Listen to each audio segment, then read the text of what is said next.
आता हे गायींचं झालं, तर वासरांसाठी वेगवेगळे कप्पे तुम्ही केलेत का? आहेत. हे काय समोर वासरे जे दिसत आहेत हे पहिल्या 50 दिवसाच्या आतील हे सगळे वासरू आहेत.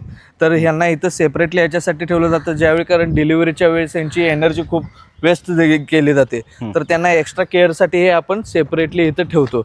त्यानंतर ना इथं डॉक्टरच्या सांगण्यानुसार किंवा डॉक्टरच्या सल्ल्याने ह्यांच्यावरती पूर्ण त्यांना चारा किंवा त्यांचं फिडिंग केलं जातं. ओके. साईडला त्यांची आई पण आहेत. आईचं जे डिलिव्हरी झालेले आहेत आज काल परवा 2-4 दिवसामध्ये जे डिलिव्हरी झालेले आहे त्यांच्यासाठी पण एक्स्ट्रा केअरसाठी हे मॅटर्निटी शेड बनवलेलं आहे.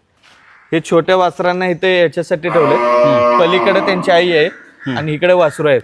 म्हणजे आई आणि वासरू सोबत राहिले की चांगले वाढ होते त्यांची, त्यासाठी ह्यांना इथं जवळजवळ ठेवलेले आहेत बाजूला. हे आमच्या ब्रीडिंग वरती आम्ही स्वतः इन हाऊस बनवलेले ब्रीड आहेत. म्हणजे सगळे हे सगळे ब्रीडिंग वरती काम सुरू आहे त्यांचं. आता इथं स्पेशल मिस्टर मिल्कच्या ह्याच्या थ्रू सुरू आहे यांचं फार्म, पूर्ण ग्रो केलं जाते.